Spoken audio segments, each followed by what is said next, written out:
Recording in progress. Hello, my name is Pranav Harish. I am currently a rising junior at Virginia Tech, and this is my presentation on my first data analytics projects for my ISS internship. In this project, I covered SDG 13, specifically indicator 13.1.2, which covers climate action from the periods 2005 to 2025. My research question is, how have national disaster risk reduction strategy scores changed from 2005 to 2025? And what do those trajectories reveal about the pace and distribution of climate adaptation progress?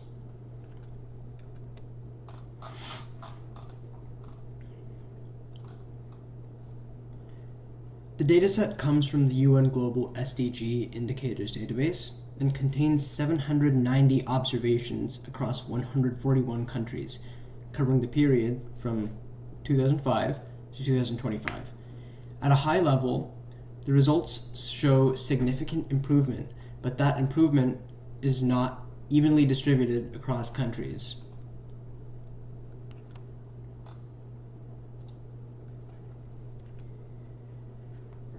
Looking first at the overall trend, both the global mean and median generally increase over time.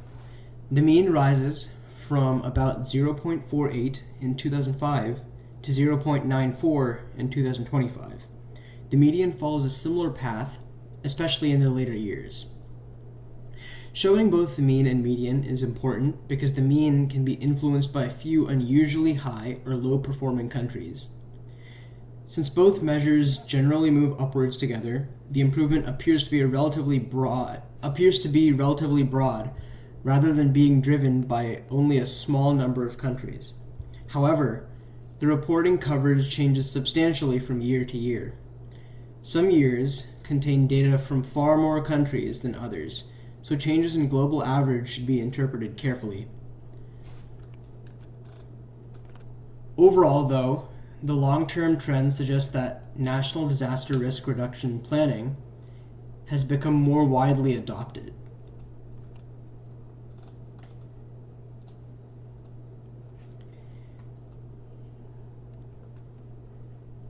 The Country Explorer shows why looking only at the global average can hide important differences.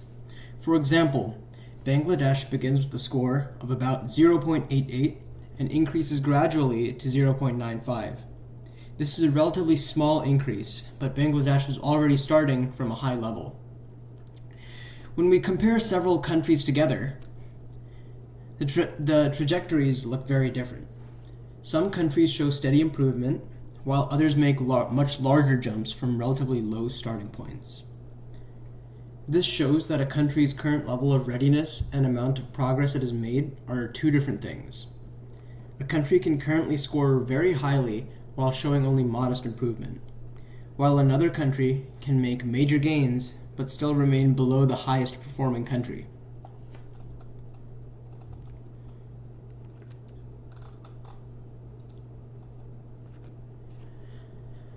The differences become even clearer when countries are ranked by their change over time. Among the largest improvements, Barbados recorded the biggest observed gain, with countries such as Myanmar, Mauritius, Malaysia, Albania, and Ethiopia also show substantial increases.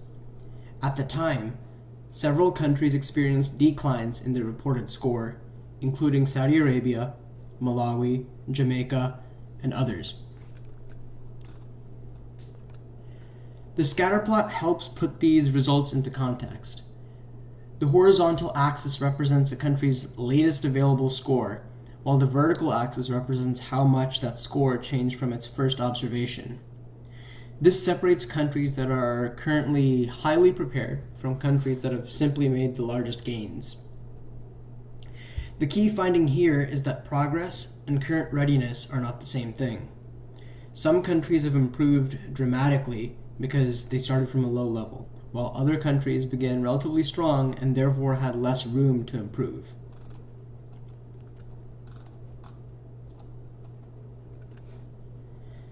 There are also several limitations to keep in mind. First, countries do not report every year, so missing observations do not necessarily mean that a country lacked a disaster risk reduction strategy. Second, this indicator measures whether strategies have been adopted and implemented at the national level. It does not directly measure how well those strategies work during an actual disaster. A high score, therefore, does not automatically mean lower disaster losses or lower vulnerability. For a more complete analysis, this data could be combined with information on disaster losses, climate exposure, public funding, governance, and population vulnerability.